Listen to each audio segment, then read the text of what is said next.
you lovable little pinheads. It is I, the 31. I'm getting ready to send you to school again here in a minute. I'm going to do another schooling. That's right, Pa's Academy of, I don't know what you want to call it. Forest extravaganza, huh?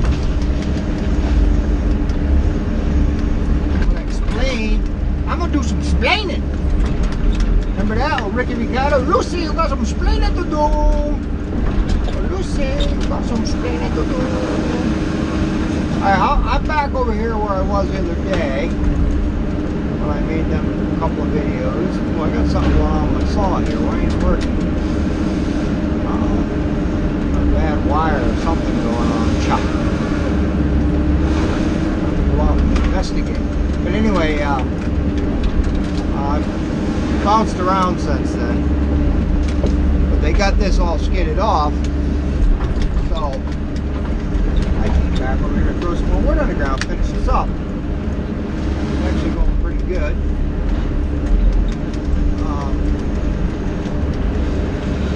But I got some pretty good response about my schooling video. Schooling. You got to go to school. So I figured I'd do another one. But I did a couple of little tricks over here that I wanted to show. I'm actually thinking seriously about kind of marketing the idea of doing whitetail habitat cuts. Because we get a lot of results. I got a call the other day. I got to go back and cut some. I'm rambling on here, but I got a pretty good market for pine hull. It's a long distance. It's a really long way to haul. It's like 250 miles. But they've come to the plate. They need the wood. They've come to the plate. Again, I'm not going to make a lot of money on this stuff. If you're lucky with this stuff, by the time all is said and done, profit, you're probably on $1 or $2 a ton. Believe it or not, you know, maybe $50 a load if you're lucky that you could actually like throw in the bag and say, hey, that's mine, that's profit. The rest of it just, you know, it's basically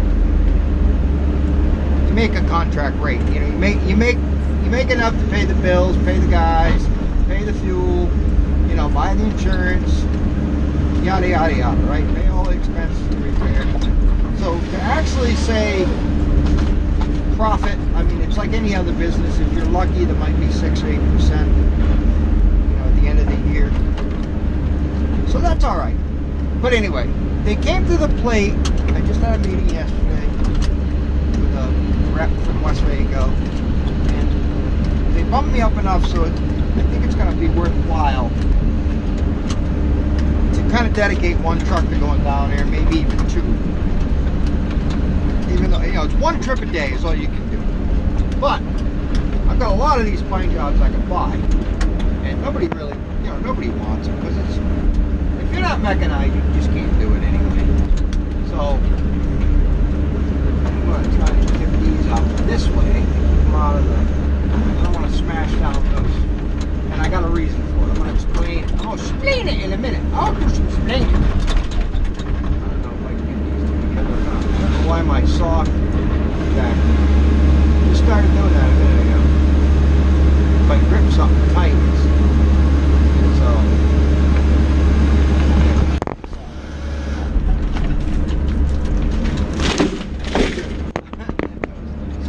I should have put the camera on that. I didn't even realize it was just on my mug.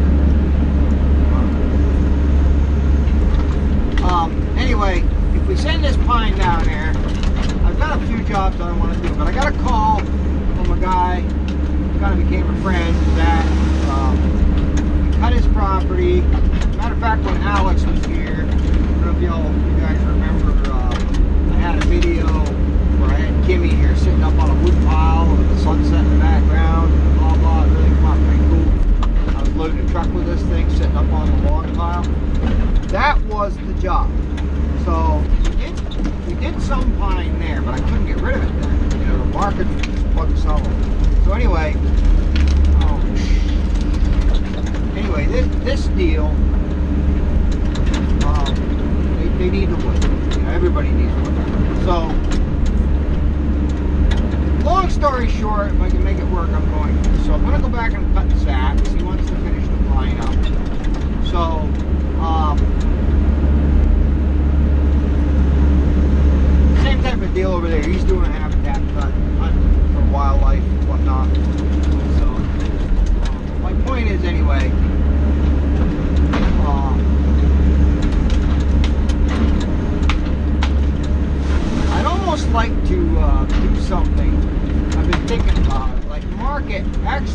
market, instead of logging, you know what I mean? Like actually market this. Maybe. Okay. I'll finish this in a minute. Okay, I'm back. So anyway, what I was thinking about is, you know, it would be interesting to market this as actual whitetail, you know, habitat creation. I was thinking about that. I just brainstorm, you know what I mean? And it's not BS because it's true. You know what I mean? I really, and the results, like I said before, the proof's in the pudding. I was going to say that this guy Zach, I talked to him the other day. He called me back to say, what are the chances of getting this pine finished, coming back and doing the pine, because I had to leave it, I couldn't move it. And I told him, I said, pretty good, I'm working on some stuff, which I actually, you know, like I said, I met with the guy yesterday, working on this trucking situation. One of the big issues is with the trucking, you know, basically one truck can get one load a day. So you got to have a lot of trucks to be able to move a lot of wood down there, obviously.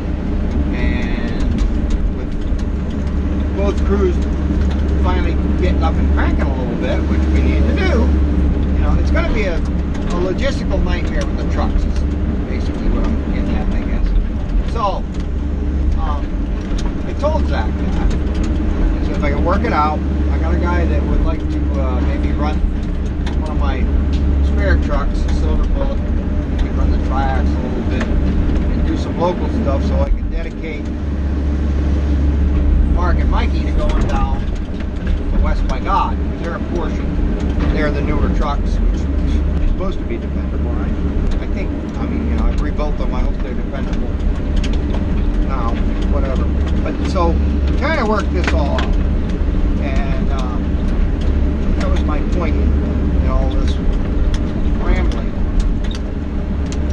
The market as, you know, catering to landowners who want to make a good whitetail habitat. I just had this epiphany the other day when I thought, geez, you know, I think it would be a good marketing avenue, or I don't want to say ploy because it makes it sound like you're trying to do something dishonest. No. But I really would like to see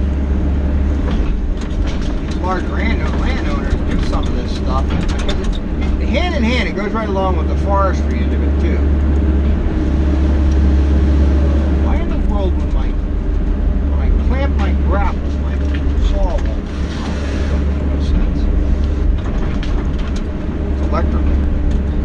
It's electrically controlled. Electrical engineer. A little line all in the family said that. I'm explaining. I'm explaining. Oh, see, you got some explaining to do. Alright. Let me do that right now before I lose the train of thought. Video that's 700 hours long and never get to my point, right? So we'll call this one Going to Forestry School with Pa, episode 972,642. How's that? Something like that. I can't really count that one. I have trouble going past 20 because then I gotta use my fingers and toes. Okay, let me do a little explaining. Ow. Gotta fix my door handle. I'm gonna build a door for this. Actually, I've got it figured out in my head what I want to do.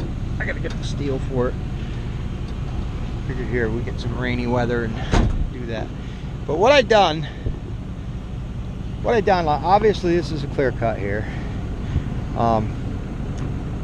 The boundary line's over there, the property line's over a little bit, but the pink ribbon is my boundary. Now, right here, I don't know whether they planted this in hardwood or what. I mean, it's a stunted looking ugly bunch of junk, but there's shingle oak in it, there's some cherry, there's a few little aspens in there, but I just left that as a little little cover area for hardwood. There's food in there, you know, with the acorns dropping off of those. It's mostly shingle oak in there. I got a good idea that was probably planted, but there are, like, I don't know if you can see it, but right over here there's a little white oak coming up. I don't know where this stuff comes from, because I just don't. I mean, there's nothing around here there's nothing around here nearby that, since this has been stripped, again, if it was natural ground, you know, yeah, okay, the stuff was here from before, or so, who knows, but it isn't. This ground has been flipped upside down. Like I said, this was just a pile of dirt, overburden. Somebody planted it, right, with this scatter planet. So what I'm doing, there's a power line up there. He wants to put some rifle stands up there on a power line. So the idea here is to get this to brush in. So what we did over here, what I did, he kind of left me to come up with some ideas. So I'll take a little hike here and show you. Now there's something, again, I did that more or less to kind of explain what the idea with that was. Obviously that thing's full of woodpecker holes and stuff living in it. I chopped the top off it because it would just blow over. It makes a nice little, you know, bird pole, right? You know what I mean? So I like to do stuff like that here and there. This, again, that old aspen had blown over, snapped off. I didn't snap that off. I did intentionally snap these off to make some snags. And I made myself a little brush pile right there, okay? And the reason being, again, critters have been in that. There's some pretty good tall trees right there for birds of prey to land in. So, habitat, right? Small game habitat. You're gonna get a lot of game birds in here when the aspen sprouts. Guy was saying about, guy made a comment on the video the other day about aspen. I think he said he thought it was either aspen or cottonwood. I'm sure, I don't know about cottonwood, I'm not real familiar with it. But aspen, yes. Aspen actually is the largest living organism in the world. People probably didn't know that. But yes, because aspen is all intertwined by its roots. It's like grass. Okay? So even though this stump is here, the root is over here going somewhere. It's very possible for when you cut them, because the stump wants to live so desperately, it'll send up root shot and stump shot, which is awesome. Now, I wanted to explain, I wrote back to him and said, you know, if we're in a beautiful grade cherry and maple stand, virgin ground, you know, and we want to grow high-end timber, I'd kill the aspen. I'd go as far as to recommend, you know, I've said this before, go in with a brush cutter in 5 or 6 years, cut it, because it's so aggressive, it grows so fast. Spray it if you want to, kill it, get rid of it, blah, blah, blah. If you're growing grade timber, if you're in a virgin tract that's got really nice timber coming, then obviously you don't want to grow aspen. However, this is a totally different scenario. What we're doing here is we're trying to enhance critter habitat, right? So aspen has a lot of game birds like it. And even the Pennsylvania Game Commission does a lot of what they call aspen regen cuts. And what they'll do is, they don't even, like, it makes me ill because beautiful aspen, and people don't want it around here. They're all cut in grade logs. They'll go in and they'll cut it. They'll just pay somebody to go and cut it and leave it. Just flop it down the ground and leave it. And I'm talking beautiful stuff. So I'm going to try and pay attention to these jobs and buy them if I can, and so they don't get wasted. But what we want to do here is see the aspen sprout, okay? And along with other hardwoods. I'm not real concerned with, like I said, the oak that's going to come in here, which it does over there. I don't care if it's competing with the aspen. It's just food. Let it compete. This kind of ground is probably never going to grow beautiful virgin veneer timber. So it's wildlife. It's another crop of fiber someday. You know what I mean? So it's not as important here. In other words, you'll hear me preach on other videos about get rid of the aspen, get rid of the low grade. Yes. And a good timber stand, yes, separate situation. In this situation, again, we just want hardwood to come up. So what I did here, and I did this for a reason. We're getting down into a wet area. Now that's not natural wetlands. That was actually a shovel line, a drag line that went up through there. The actual pad that the big walking shovel was on that. So what they did is they drained it, diverted it, and they made a wetland out of it. It's nice. There's critters in there. You know, I'm sure in the summer it's full of frogs and stuff. So okay, so I don't want to get too carried away around here. But the reason I did this intermitting openings like this, okay, first of all, if we leave those maybe for a climber stand, a little bit of a cover section, you know, if he could put a climber in there, if they want to archery hunt this in a few years when it brushes in, whatever. But he's putting deer stands, rifle stands up on that knoll above the power line. You see that big power line up there? So obviously we're going to clear, we want to clear this so they can see down through it. But my idea was here to put some cover sections in, okay? And a lot of you guys who hunt know that if deer gets wounded, you know, I'm just thinking about all the scenarios in hunting. If deer get wounded, they usually head for water. Okay, so now we know they'll probably head down in here if one gets shot somewhere or whatever. Okay, now as hunters, you know, I hunt. I'm not a huge hunter because I don't have time, but I enjoy it. I like to go rifle hunting. But as hunters, if you kill the animal, you want to do your damnedest to try and find it, harvest the animal, and use it, right? You don't want to leave a poor dumb thing out there, waste it, right? You know, I mean, coyotes will eat it. It's not going to go to waste, but you want to try and be a good sportsman, gather up your critter. Get this brilliant idea. I thought, you know what? We want to leave a few trees along the wetland, right? Okay. And some cover, songbird, birds of prey, blah, blah, blah, blah, whatever. And I thought, you know what? These will make good little spots. If a deer gets wounded, not only might they just bed down there anyway, but if a deer gets wounded, chances are he's going to come down to the water. There's a little spot crawl in and cover. So if these guys end up pushing these areas looking for their wounded deer, hey, first thing, go to these cover spots. I'll bet you the thing will be laying there, either dead or still alive. You finish it off, right? Harvest your animals so it doesn't go to waste, you know. So that's what I'm going to do here. And then I'm leaving an open area where if they're up there in a rifle stand, you know, and they see the deer come through here, they have nice big open windows to get a good shot on the thing and put it down. So that's the idea of doing that. So I'm not even sure if Dan, the landowner, is going to like this. If not, I'll come back and flatten it. But I think it's a good idea, and I think he will too. And like I said, it's just nice to leave a few little diverse areas around here. And look at the deer tracks in here already. That one was just in here. There's a bunch of them over there.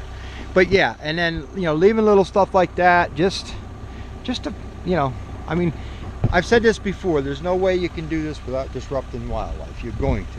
The idea is here, disrupt them the least you can, and then set it up so they can come back and really prosper. So these little nesting areas and what do you call them? I don't know. Little reserve areas for them, I think is a good idea. So that's what I'm doing. Now this section here is done. I'm working my way out, and then we'll have this farthest skid done here. Hopefully I'll get it all cut today and probably skid it out tomorrow. It's supposed to get cold again, which is great, but we're not really hurting anything. We're just a little smeary. You just take the dozer blade and back drag that and it'll be fine. So we're working. All right, guys, I'll talk to you in a little bit. We'll make another one. Ta-ta.